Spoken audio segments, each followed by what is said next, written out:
Two, one.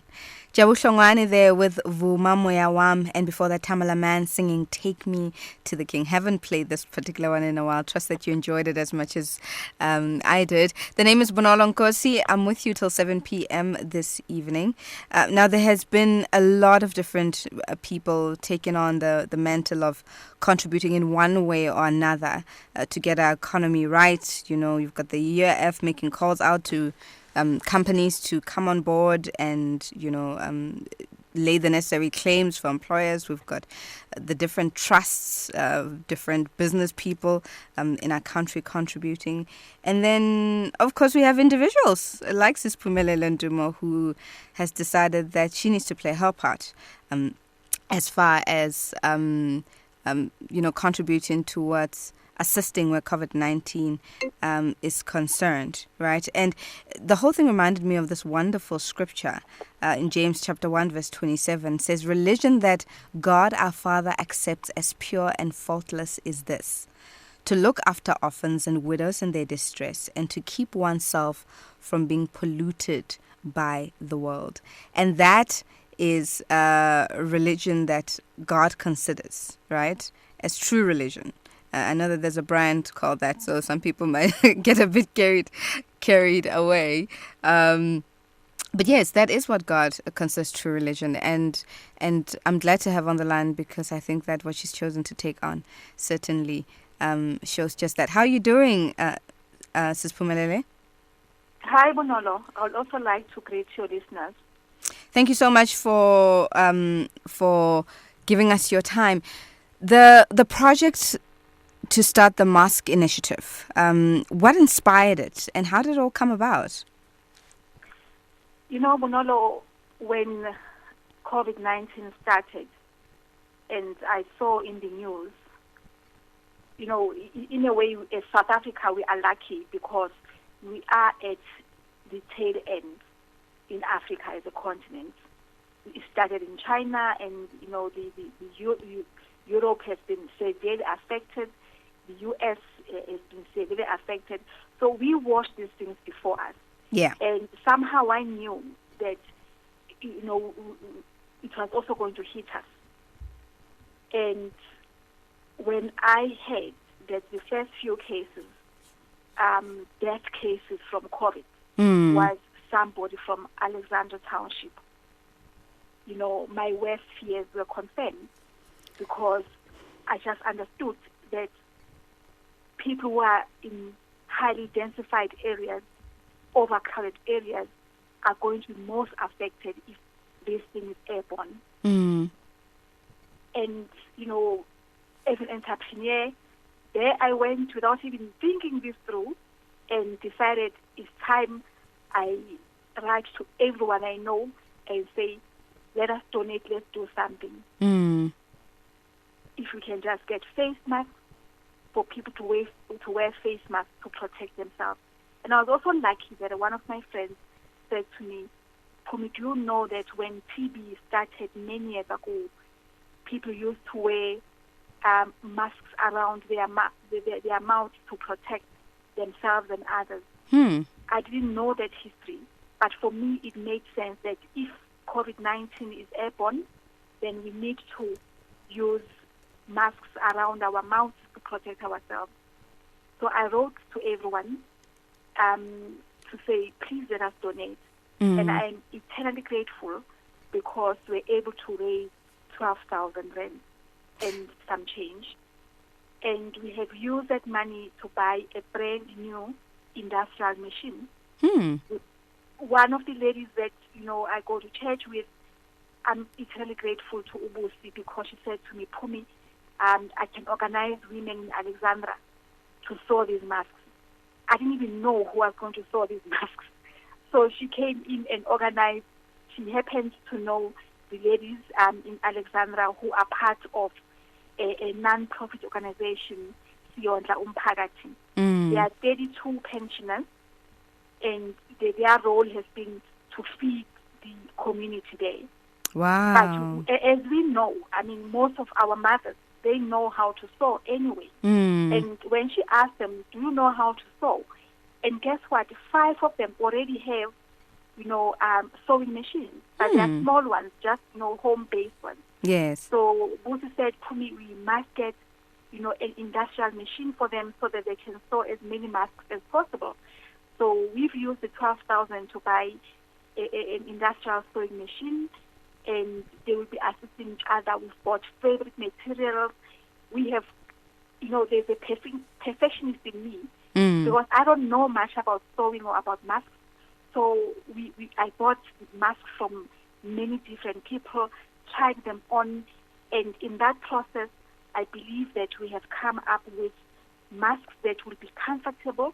Because remember, if you are in a taxi, in a bus, at school, at work, you need to be wearing a mask for several hours. Yes. So it's got to be comfortable. So we've tried the best we can. No one, this is new to all of us. Yes. We're not used to wearing masks.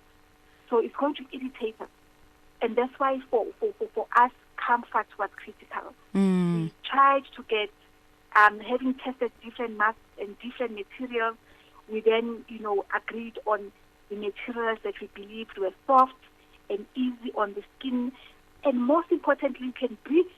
Yeah. Because unfortunately, some of them don't breathe easily. So I hope that we took care of all of that. I wore the mask driving for about half an hour, and I felt comfortable. I didn't even feel like I wanted to take it off. So I thought, this is the mask that we want to put out there. And of course, because we got donations, Bonolo, we have donated about 70 masks. Wow. Today. We have donated some of them to Ingamana High School. That's the school that I went to. So I actually bothered the alumni there to say, please donate. Yes. So I felt I had to, thank them and donate some of the masks to our school as well. And the first 50 we donated to the ladies who are sewing, because they have to lead by example. Yes. We still have to make sure that they practice social distance. They also are protecting themselves and each other by wearing the masks. So we donated to them. So those are the first 70 that we have donated.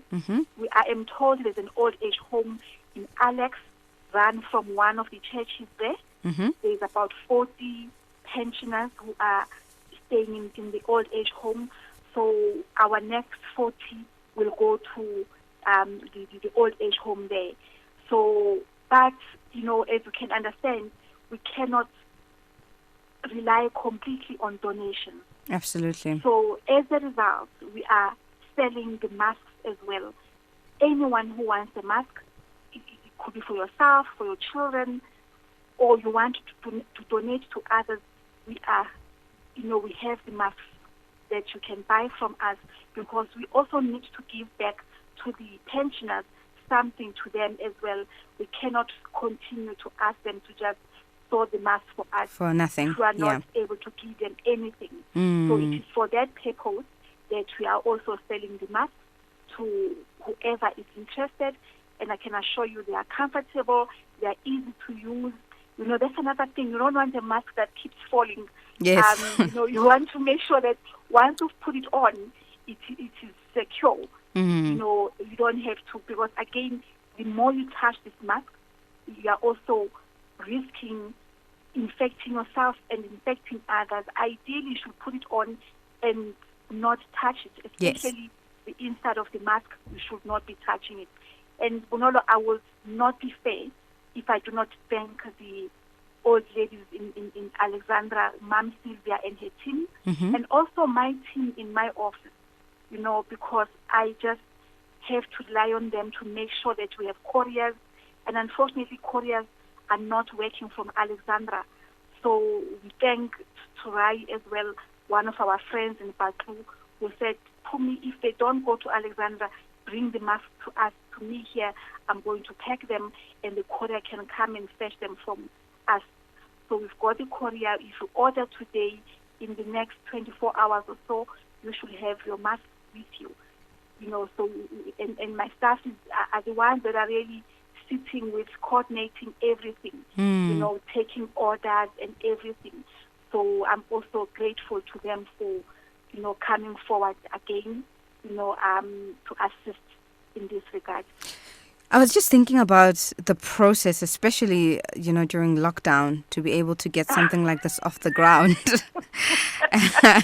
Because everywhere I drive, just this morning, or this afternoon rather, driving to work, there's cops everywhere stopping people wanting to know. You got stopped? No, I didn't get stopped personally. I don't want to confess certain things on radio, but we had to pull a few strings to say we cannot wait until lockdown.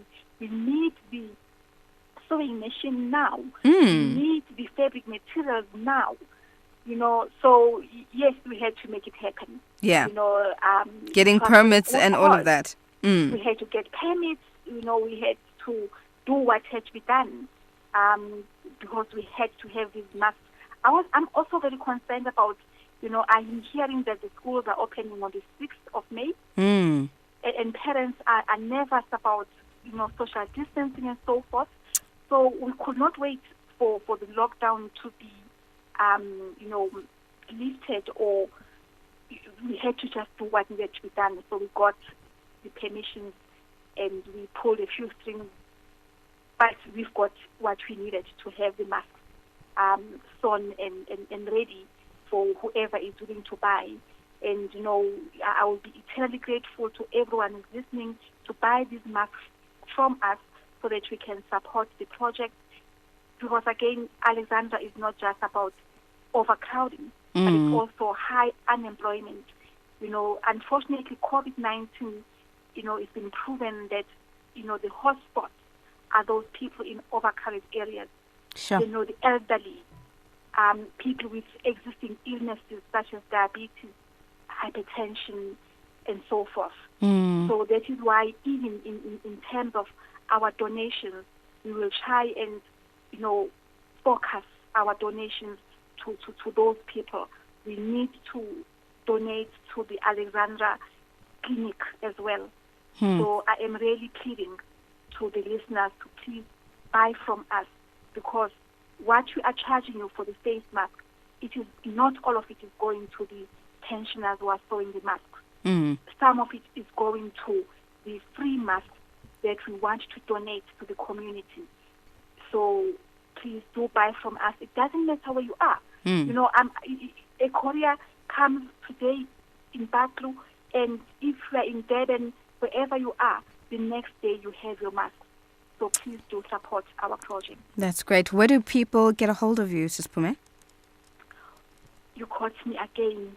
I do have the during lockdown numbers. Give us the lockdown numbers. I don't have them. It's fine. Don't worry. I will give out the lockdown numbers to save you from having to find them. Yes, but we had to get cell phones very quickly. Yes, because we're all working from home. So one is an office number, but it's direct to a cell phone, an 011 number. The other one is a cell phone that we had to buy quickly just before lockdown. So please do mention those numbers at the end. Alrighty. And how much does each mask go for? No, we have a sliding scale. Oh, does it? All right, just great. Buying one mask, 2 masks. So the more you buy, the cheaper it gets. The more you buy, the cheaper it gets. Oh, fantastic. The cheapest for us is, I think, 25 rands a mask. Yeah. Those are for the people who are buying, in bulk. So when you want to order from us, what we do is we then send you the price list, basically. So I that see. You can see how much it will cost you depending on the number of masks that you want to buy. Excellent. I think that will encourage people to buy a lot more, because I'm sure that, people have church folk, they've got parents, teachers could be listening with students. The list is endless. So thank you so much for taking on the initiative. I'm really, really impressed and really, really proud of you for not just sitting, but thinking outside of the box and thinking so about how. For giving us the opportunity to speak on radio about our masks. Thank you so much for this. Much appreciated. All righty. Well, that was Sis Phumelele Nduma, the financial advisor, talking about the mask initiative that her and her team has started. Those contact details, in case you want to get a hold of them, there is 084 294-9078 or alternatively 061-583-2723. This is now Tutuka SA. If you want to look them up on Facebook, THUKA-SA. Just to give out those numbers one more time, 084-294-9078, alternatively 061-583-2723. Great opportunity to partake in a wonderful initiative to make a difference in the lives of others. And here, if you have the means and the know-how and you are able to gather people, because you've got people with those type of gifts, so they can take something and keep it going. By all means, do so. And let's all do our part to keep one another safe. Here's Israel Houghton with Love Others Like You. Love Tsepo Price with I Give You All in Lebuzo Khabela. Then, of course, we chat to Pastor Bonsai Shongwe. Do stay tuned.